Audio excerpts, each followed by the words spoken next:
The way product management happens right now might not be relevant anymore. So we are one of the world's largest community of product builders. How big have you grown this community to be as of now? So we are a community of about 200,000 plus members.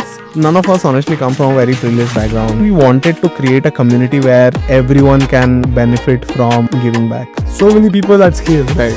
You would definitely need like really strong operational systems behind Yes, this. I've always had volunteers who put in their 1000% in their work. We do events in at least 20 to 25 cities every month. What kind of tech stack you must be using and who manages this? We send a handwritten letter to every speaker. How do you keep your team accountable? Hire people who hold themselves accountable. What is your perspective on AI as of today? What I see is the creative part is still the human thing. One book that you would strongly recommend. I was massively inspired by this book called What are you personally working on for the upcoming foreseeable future? We are working on a couple of. Hi Aditya. So firstly, thank you so much for taking your time out and doing this. It feels like a complete circle for me because a few years back, I had the privilege of being a part of one of your cohorts as a mentor. And now having you in front of me, talking about how you have scaled up your business and stuff, it's going to be fun. Always a pleasure, Manan. Great chatting with you always. And super inspiring the kind of stuff that you are doing as well. So yeah, the pleasure is all mine. So Great. Thank you so much. So Aditya, would you like to quickly tell us a little bit more about the product folks and what is your journey like? sure. So I'll probably get started from the beginning. Earlier, I used to work at this company called Emitters. I was the first product manager there. Learned about product management there, right? Emitters is now India's largest ed tech, but back then we were just less than 100 people probably.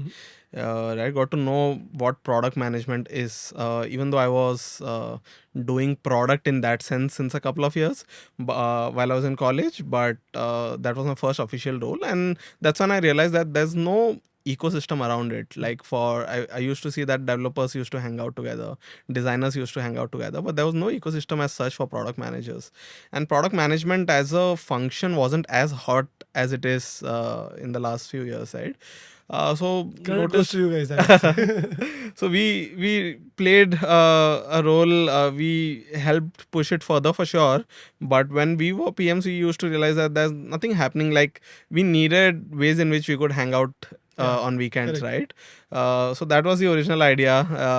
That's how we started. We thought, why not put up a small meetup together where we'll invite PMs, where we'll invite people passionate about building products, right? Because it's very energizing to be in the room full of Where people. everybody knows what you're talking about. Exactly. And we have been together at events, you know how infectious it is to be surrounded by great people, right? So that was the original idea. We put up a small meetup together in Bangalore, in Mumbai, etc. And like 15-20 people showed up. We had a product leader talking about their experiences, but irrespective, it was a great way to kind of bring the ecosystem together, get to know people beyond our day-to-day work, exchange notes, talk about what are we doing, right? That in itself was a huge value add. And we kept on doing it. Like it's barring the COVID years where we completely shifted online, we have never missed a month where we haven't done events, right? Even during COVID, we shifted online. We started doing a lot of online stuff. But since then, our ethos has been like entirely just serve the community, try and add as much value as possible to the ecosystem, right? And it's been about 5 years now, and we are as strong as always. So super happy to be a part of this journey, but also great to see the love and support that we get from the ecosystem. Since the beginning, I've always seen that you guys have been value first. And I've taken a lot of inspiration from that. But it always used to feel a little on the edge that giving so much value, you end up becoming a giver, not a taker. Right. How did you navigate through that? Right.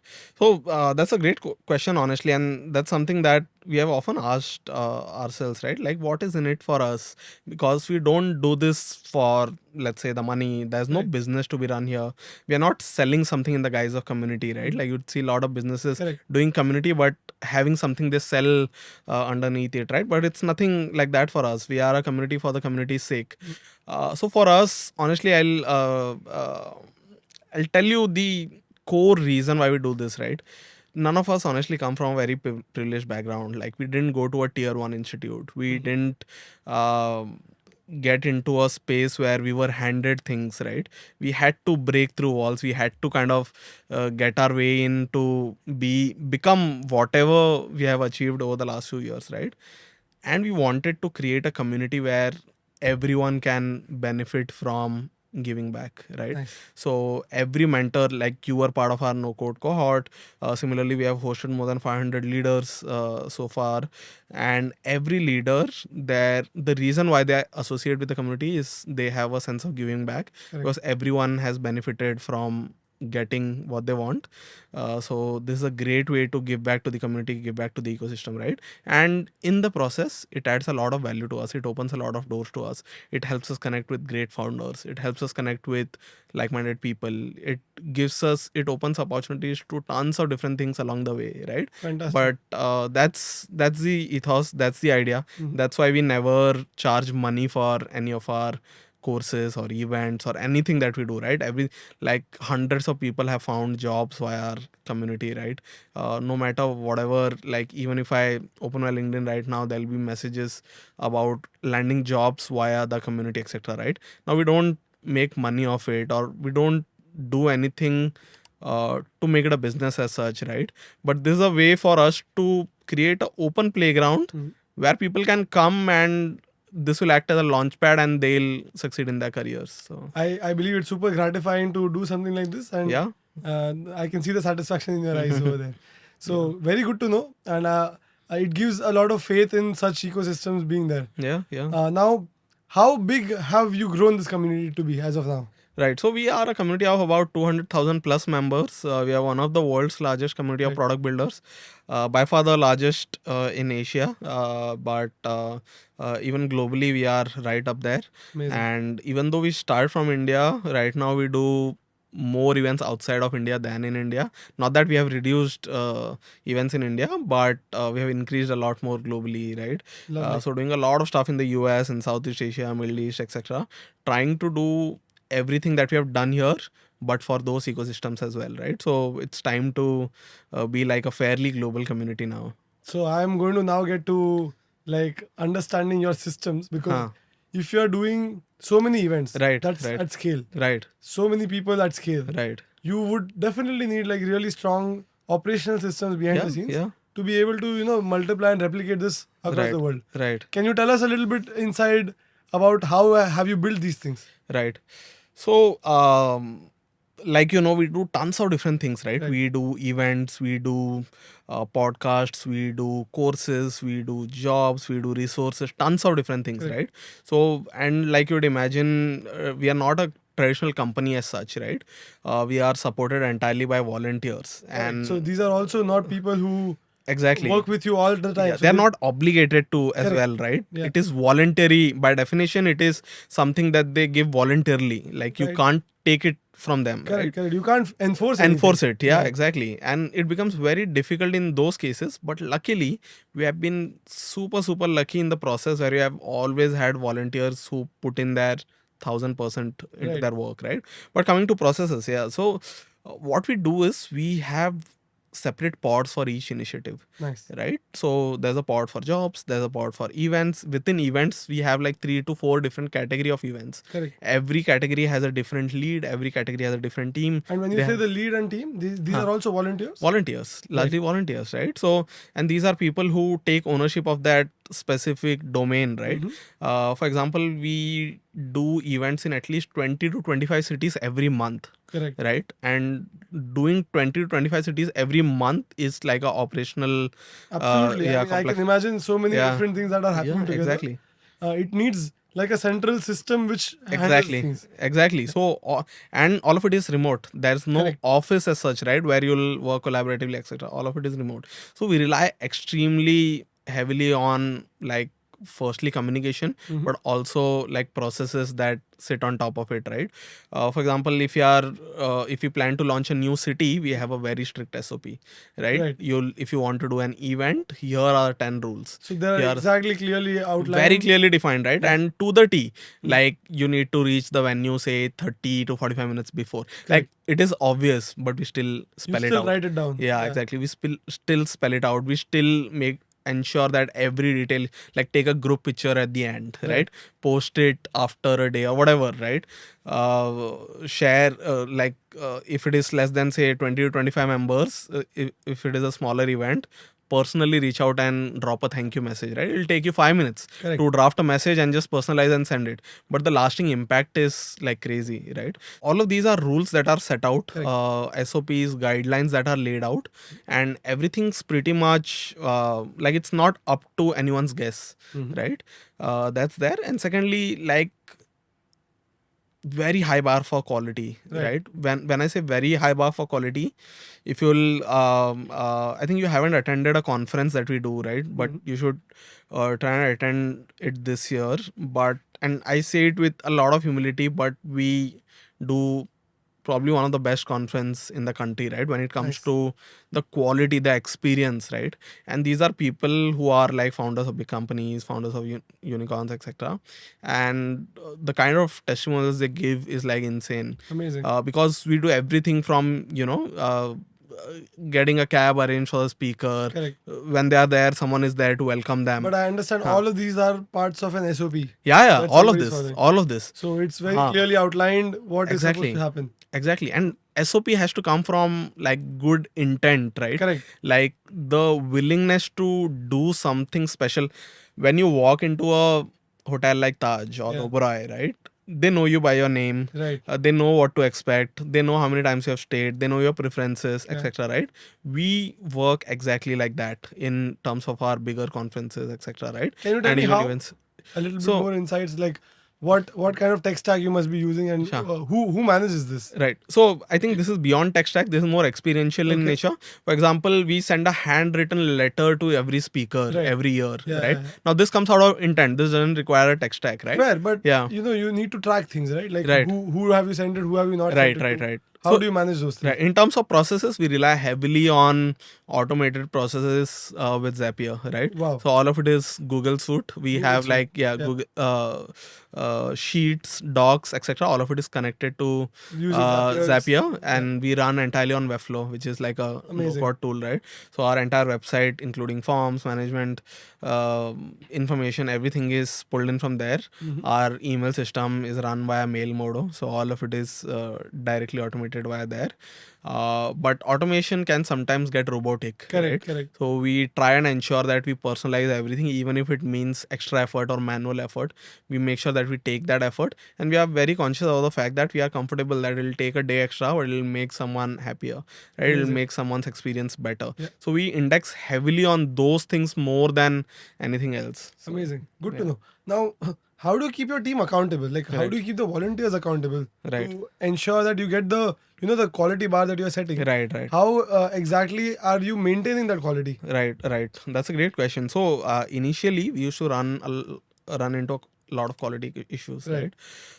Later on, what we decided was it has to start from the first step, which is hire people who hold themselves accountable, right? Because no matter how much you enforce it, if they don't intend it in the right way, it won't happen, right? So we changed the way we process people for volunteering, for example, right? We include an assignment right up front. We do like a mandatory call before onboarding now. One of the co-founders will do it, right? So all of it starts from the first step, which is first get people who hold themselves accountable. Then we have like a rigorous process of catch-ups. So all of it runs on WhatsApp, by the way. Like our entire community in terms of operations runs on WhatsApp. Got it. So we have and when they see founders working in a certain manner, they kind of emulate, right? So my response time on WhatsApp is less than 1 hour for every message, right? By the time I sleep, everything is inbox zero. Like there are no unread messages at all, right? So if I'm on my no matter how much we like to avoid, but we all of us spend a lot of time in front of our laptops, right? Correct. Or our phones, etc. So as soon as there's a message, my response is like almost instantaneous, right? Because our role now is just removing blockers from Correct. people's path, right?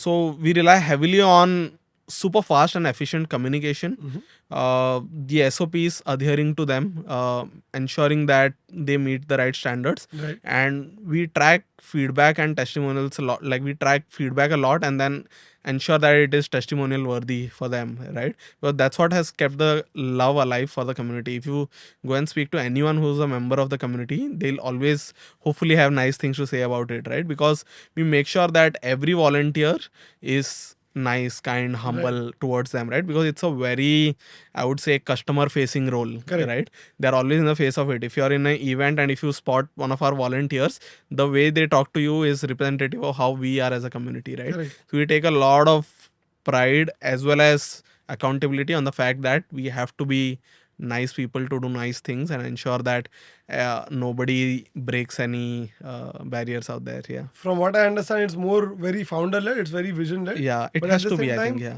it's like you source the right kind of people, Yeah. you set it with the right kind of systems, SOPs, yeah. and Yeah. processes, Yeah. and then let it work out. Right. And then you have like a feedback loop also. Yeah, we do a lot of retrospectives. For Correct. example, after every event, we catch up and do a retrospective the same night. Amazing. Like otherwise, And you'll then forget things. Yeah, That updates the SOP if Yeah. there's a flaw that you found out. absolutely. And Because you you're- can't run like if you want to run like 200, 300 events a year, and you want to ensure they are done well, Yeah. you have to be like as agile as this, right? So you're closing like the event and you're retrospecting in the same day. yeah, You're getting the feedback in, you're putting Absolutely. it back, and the next event automatically follows. pulls in from there. And for a conference like event, right, which takes, we don't rely on a event management company, by the way, and That is everything fantastic. everything is entirely volunteer done, right? So it is literally sleepless nights Correct. for at least the last 2-3 weeks until the conference, right? Even then, the same night, all of us are together offline.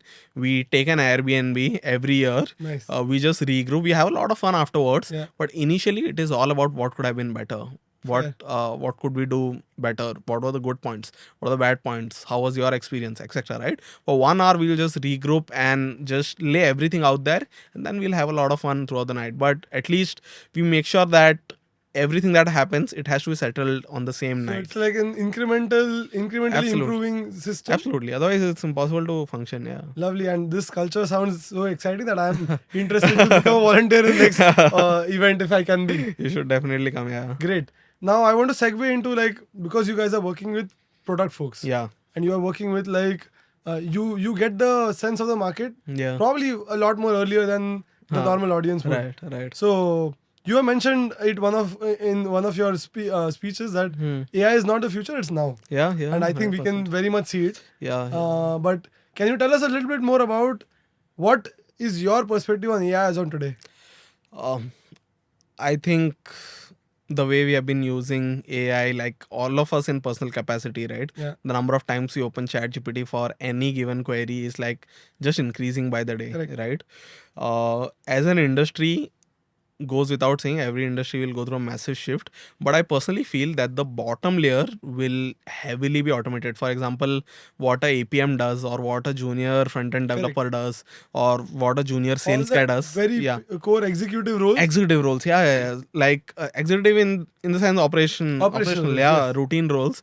So anything. So currently, if a team is structured that I am a PM and I have 3 APMs under me, Yeah. maybe I don't need APMs right now. Correct. Right? So it's transitioning towards that zone. But I'm personally very super optimistic about the entire shift that's happening. So it is only going to help us do better things, right? Got it. Nobody is unhappy about not doing routine stuff, right? If I was previously, like all my mails right now, like I think not sure if you have tried, but Gemini is really good at understanding your tone language from your mails and Yes. drafting it, right? Yeah. So most of my mails, like responses, etc., are like almost like 50 to 60% automated in that sense, Yes. right? And then of course you personalize and make sure. on top of Yeah, it, but no, it yeah, just does the base job easier for you. easier, and nobody wants to spend like hours doing something which could have been done in minutes, right? Correct. Nobody wants to spend weeks doing something which could have been done in days, right? So a lot of people seem to be pessimistic right now, Mhm. but I'm like the complete opposite. I'm super optimistic about doing the kind of work that we are doing. Yeah. It has only increased my work satisfaction, Got like the kind of stuff that has been happening in the last few years. And as a part of the community, what are the kind of trends that you have Yeah. seen AI being adopted in? Yeah. Like what are the places, what are the departments which are taking in AI very well? Right. I think a lot of things where a huge chunk of data was supposed to be synthesized, right? Got it. Now it could be technical data or it could be very conventional data or anything, right? I'll give you examples. For example, I can speak this for our community, but every PM would rely on a AI tool to draft their PRDs right now, right? Fair. So, and PRDs is probably the base foundational task of a product manager, right? Correct. Like to ship out features, etc. If you speak to 100 users, if you want to synthesize their feedback into Yeah. one quick thing, it's in minutes Fairly right now, straightforward right? now. Yeah. If you want to listen to, so previously when I used to be in emitters, we used to listen to a lot of sales calls to Correct. understand The their customer sentiment. feedback and objections Yeah, and yeah, stuff. yeah, and something that you can't get in text, right? Right. Like the sentiment, what are they showing hesitation tone, for? yeah. Yeah, their tone, their where are they? If you hear a conversation, you get to know their Correct. sentiment, right? All of it, like I can synthesize hours of conversational calls and get like a detailed summary with deep research, like Fair. literally, like it'll take minutes and I'll be able to deep dive into the actual insights rather than spending time on collating the data. Correct. Right? Correct. Why would anyone not like it, right? In terms of designs, initial wireframes mockups have become so easy right Yeah. now, right? If you give it a wireframe, if you give it a mockup, and if you ask it to criticize, if you ask it to take a critical stance and Compare it think with from something else and come up with exactly, insights. or think as a user and Think as a think user, what yes. all I would want, right? Yeah. It helps you fill blind spots. Fair. It helps you fill gaps, right? So in every part of a product manager's role, right from collecting user feedback to writing a PRD to drafting mockups to user testing, which is a massive use case, all of it is like, I think it has touches of AI all along, and we'll only see it increase from now on. I want to translate what you just said Sure. to for like small medium scale Yeah, businesses Uh-huh. which usually don't have a product manager in house. Yeah, of course. And the founder is doing the product management. Yeah, of course. So when you say that the journey from understanding the research and breaking it down to like creating a PRD, Yeah. let's talk a little bit about a PRD. Like Right. what is a PRD? Right. So a PRD is basically, in the literal sense, it's a product requirement document. Perfect. And it is meant to be read by designers and developers to understand what to do. Right. Correct. Because as a product manager, I'm not coding, I'm not designing. Then what am I doing? Right. You're So setting the I'm vision. yeah. So I'm understanding from the users, from my business stakeholders, from my founders, what exactly do you want to build, and I'm then translating it into reality. Yeah. Right. Like so basically you're Yeah. bridging the gap between the Right. business vision and Right. what the product needs to Product needs to look like, right? I'll give a very simple, like you mentioned, SMBs rely a lot on, say, a tool like WhatsApp to Correct. communicate, right? Yes. Now in WhatsApp, if you long press on the camera icon, it'll start recording a video note. Correct. Now this has to be thought by someone, and that someone is usually a product manager. Right. After getting insights that, like voice notes, people would want to send video notes, and the utility is that you can send quick video notes without having to video call or without having to record and send something, right? So specifying the details, like if I long press, this should open up, Right. it should record, there should be a limit. Are there effects? Are there is it ephemeral? Is Yeah. it view once? Stuff like that, right? So a product manager usually spells it out, all of it in a PRD. Got it. Hands it over to a designer. They understand wireframe, mock it. Then they go to a developer. The developer then makes it. Then a tester tests it, and then it ships out to the user. Amazing. Yeah. Now, again, coming back to our small and medium Sure. scale, Yeah. or like dhanda businesses, Yeah. or like old school legacy businesses, Uh, how can they take this insight about AI and how can they implement it in for their own use cases? Because Right. now the product management knowledge is kind of democratized using AI. Right. So, what is it that you would recommend Right. them to start doing on their own if they could? Right. So I have a very simple heuristic for using AI, Yeah. right? Whoever is confused, where do I use it? How do I benefit from it? Anything that you do more than 3 times a day, try and ask ChatGPT to do it. Amazing. Right? So if I'm writing, say, PRDs multiple times, if I'm trying to mock up multiple times, in a SMB setting, if I'm trying to send reports multiple times, Correct. anything that I'm doing more than thrice, first let's automate that, right? Fair. After that, we'll see what happens. But at least whatever you're doing routinely, There's and a repetitive process. Those things can be automated. And ask a AI tool how it can help you. Correct. It's great at that. Like, ask a GPT-4o model what it can help with. It'll specify exactly what it can help with. Right. Ask GPT-o3 what it can help with. It'll specify. Ask Claude 3.7, now 4.0. It'll exactly specify what it's good at. Correct. Right? So ask your questions to the AI. Just use them more as an expert assistant of sorts. Exactly. Yeah. And I'll give you another example. So recently I just fed my entire day, right, to ChatGPT. It took some time. It took like probably 1.5, 2 hours, right? Entire day, and in very like crisp detail. Like, hey, I start my day at this time. I do this, as much detail as possible, right? And I use voice to dictate, so it's faster. You can specify everything that you want. Just ramble things out, right? And just ask it, how can you make my job better in these tasks, right? It'll give you a very detailed plan, right? So it's not very hard. So you ask whatever you want and whatever it can do to help you, and it'll specify it. What's the output you got? I'm curious to know. Right. So a lot of things, right? For example, it realized that I'm not so I used to do meetings in different hours, right? In different hours. And I prompted it saying that I want to become more efficient, I want to become more productive, and I laid out my priorities for this quarter, etc. It gave me very specific insights. For example, I was having certain calls on, say, Monday, Thursday, and say Saturday, right? So it asked me to change the days on this side, reserve the second half of the week for, say, deep work. It gave me very tactical insights. Like, I do context switching a lot because I uploaded like there's a screen time monitor app. You can just export it, right? It sees how much you switch apps, etc. It told me like you switch apps some like 1,000 times a day, etc. You need to, block your time according to specific tasks and just focus on that, etc. So it gave me very tactical stuff. So it makes my job very easy, right?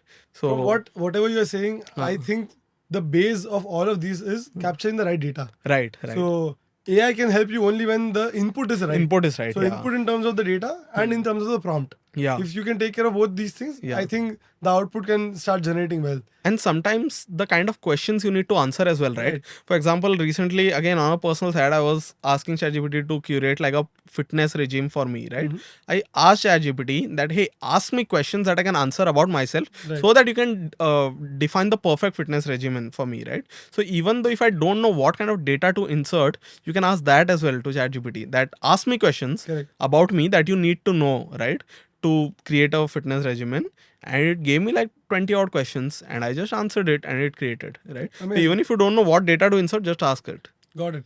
Now, on the flip side, if AI can do all of these things, why would any business owner need a product manager anymore? Right. So it's just a very different side of the spectrum. Right. But I want to really understand that from your thought process. Right. So I think product management as a function has evolved over the last 2 decades, right? And it will continue to evolve for the rest of like eternity. But the way products are built are going through a massive shift right now. So the need of a product manager will definitely change. The way product management happens right now might not be relevant anymore, right? Like you said, the way I see it is the future will kind of be governed by generalists, right? Designer generalist, developer generalist, product generalist, writer generalist, everything, right? If you know what you want and you can articulate it well, you can get any task done, right? So if I'm a product manager and I'm poor with, say, design or development, I can get those extra hands as long as I know what I want, right? If I'm a designer and I want to get something done, as long as I know with clarity what I want, I can get it done without any hesitation, right? So the role of not just product manager or a designer or a developer or any such role, it depends a lot on what you want to build rather than how you want to build it, right? The how will be figured out by the AI systems. what you want to build is a real deal now, right? So How what good I is your taste? Yeah. what I see is the creative part is still the human thing Yeah, to do. yeah. Setting the vision, setting the creativity, Right. and giving, like, deciding what exactly you What want to build exactly you want to build? and why do you want to do it. Yeah. I think the AI can help you with the why also, but the Right. what you need Yeah. to figure out. Right. The how, I think the execution plan, the roadmap, Yeah, yeah. all of those things, there are supporting hands over here. Totally. And I think it depends a lot on your taste, right? Right. Now, you, as a, say, we are sitting and having this conversation, what kind of topics do you want to touch upon is something that you have thought of. Correct. Right? If you automate it to a certain action, it can be generic, it can be to a, like, it'll get the job done, right? Right. It will not amount to a great conversation. So, like, Yeah. just getting things done or making them absolutely Really good. great. Yeah, yeah. That's the difference between human and AI is what. Exactly. And the greatness lies with personal taste, personal interest, Nice. personal willingness, etc. So, And I believe that's also on the same thought process. That is also what makes every business different. exactly. Yeah, if Exactly. all businesses operate in the way the AI tells them to, Right. I think the difference and the real flavor will Right. go away if the founder vision is not there. 100%. Like, you put in X CEO in a Y company, the outcome will change. Fair. Right? Yeah. Fair. Great, good to know. Now, tell me about what are you personally working on for the upcoming foreseeable future?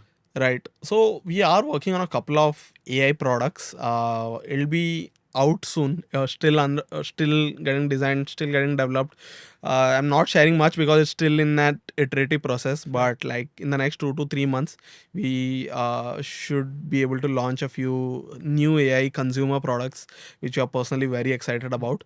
On the community front, like I shared, we want to be globally the best product management community, and like we love to say, we want to be the most loved product management community.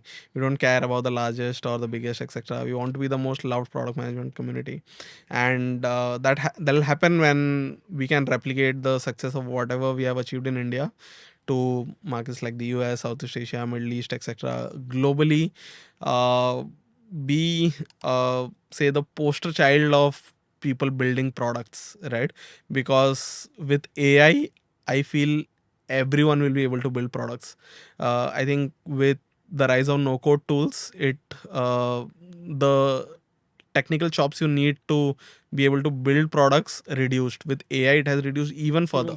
So if you have an idea, you can build it, I feel. Absolutely. And I think communities like ours will have to be that holding hand to ensure that they can build the right products, they can make an impact, etc. So I'm super excited about. No, I love this. Firstly, I can say for a fact that a lot of our viewers, probably a few hundreds as of today, would definitely become loving fans of the product folks.